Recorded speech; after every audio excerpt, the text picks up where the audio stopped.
Do you want to grow a fun novelty squash? If so, patty pan squash might be for you. Hi, I'm Annette and welcome to Kitchen Garden Farmhouse.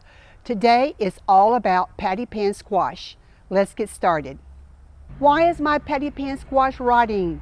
The answer to this question and many more coming up.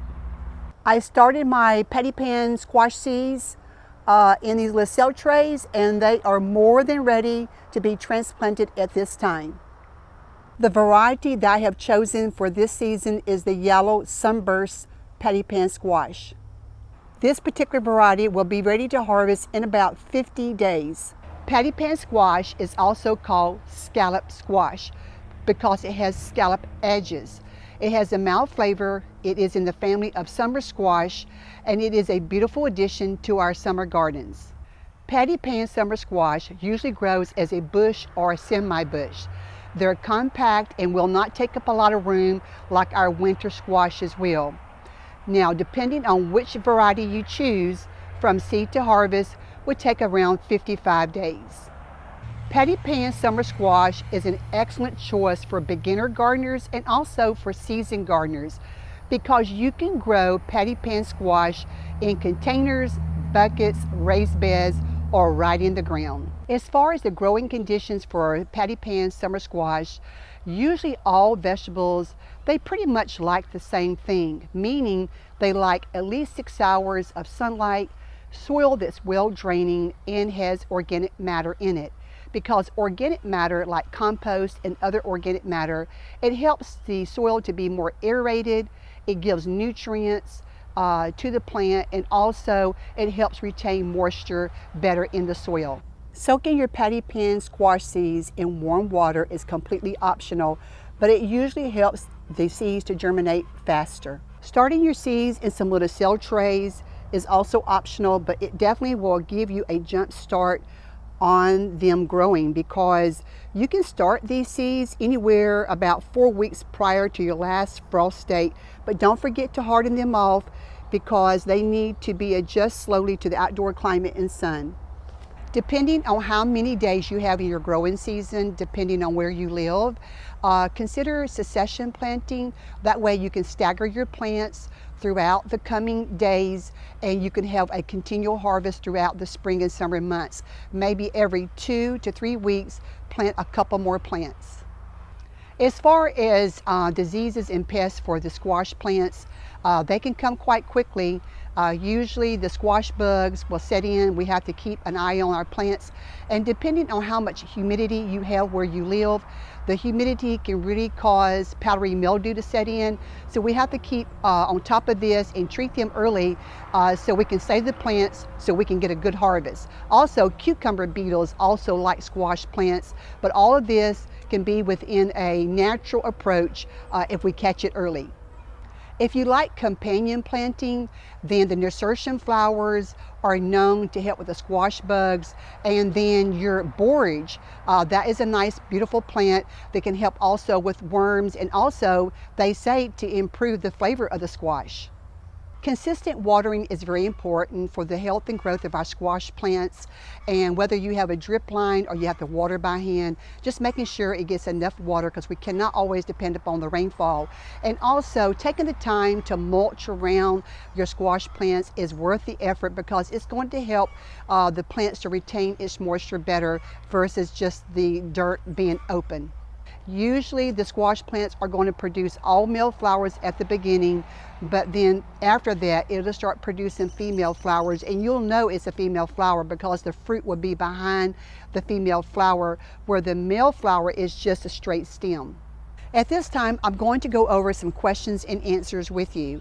One question is, at what point can you harvest patty pan squash? Patty pan squash usually is better to be harvested when it is anywhere from 2 inches to 4 inches in diameter. At this stage, they're still very soft and tender, and you do not have to peel the squash. Just like if you are preparing the summer yellow squash, you don't necessarily have to peel it, or the zucchini squash, you do not have to peel the patty pan squash either if you harvest it while it's still young and tender. Now, if you forget about it and you have some that gets larger than 4 inches in diameter, The skins on the outside will become tougher, but at this point you can still use them. You can just actually stuff them in some kind of dish, and it makes a great way to use those patty pan squash. Does patty pan squash need to be trellised?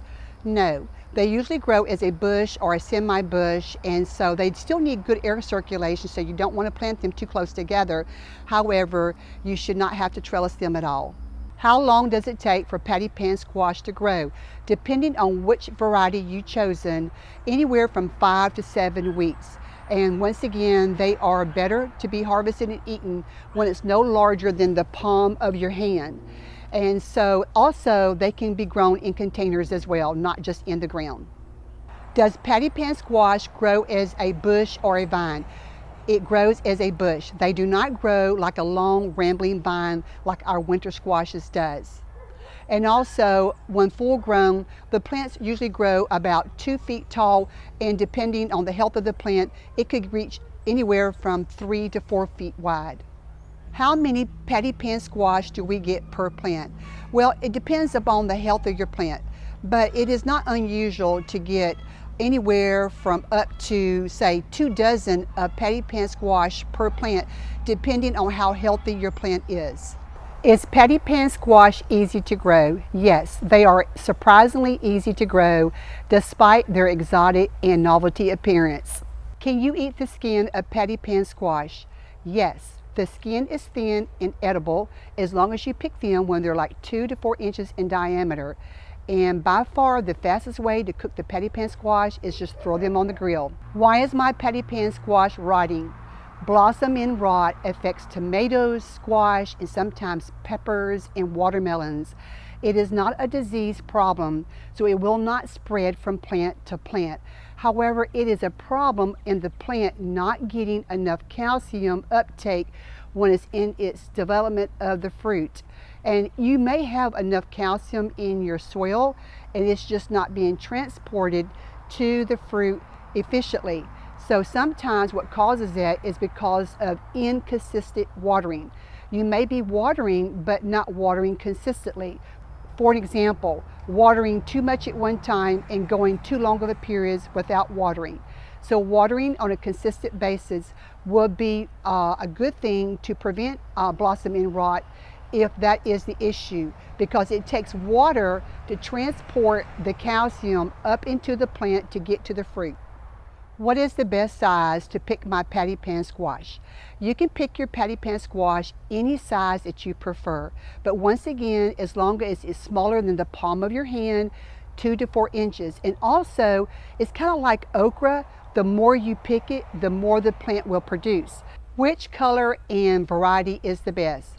Well, that is going to be preference, because patty pan squash comes in beautiful colors such as pale green, white, and also yellow. And so it depends on what you like. Is patty pan squash healthy to eat? Yes, it is packed full of nutrition, and it's also a non-starchy vegetable. Can you eat the seeds of patty pan squash? As long as you harvest your patty pan squash while it's young and tender, they're just like yellow summer squash or zucchinis. You eat the seeds. Why is my patty pan squash dying before they get big? It sounds like it's a pollination issue, because the pollen from the male flower has to be transported over to the female flower, and sometimes it takes the bees or other pollinators to visit that female flower with the pollen from the male flower more than once. Also, the bees and other pollinators are less active when it's raining or you're going through a rainy season. So if it's a pollination issue, we can always hand pollinate. But we have to catch it early in the morning, because those flowers on the squash plants, they begin to close up once the sun comes out and it starts getting hot. Can I eat the patty pan squash raw? Yes. It's just to be eaten like you would zucchini squash or your regular yellow summer squash. You know how sometimes we just slice them up and put them in salads? Well, you can treat patty pan squash the same way. If you have not done so already, I invite you to take a moment to subscribe to Kitchen Garden Farmhouse and ring the notification bell so you'll be notified every time I upload a new video. Comments and likes helps the channel to grow. Thank you, and I will see you in the next video.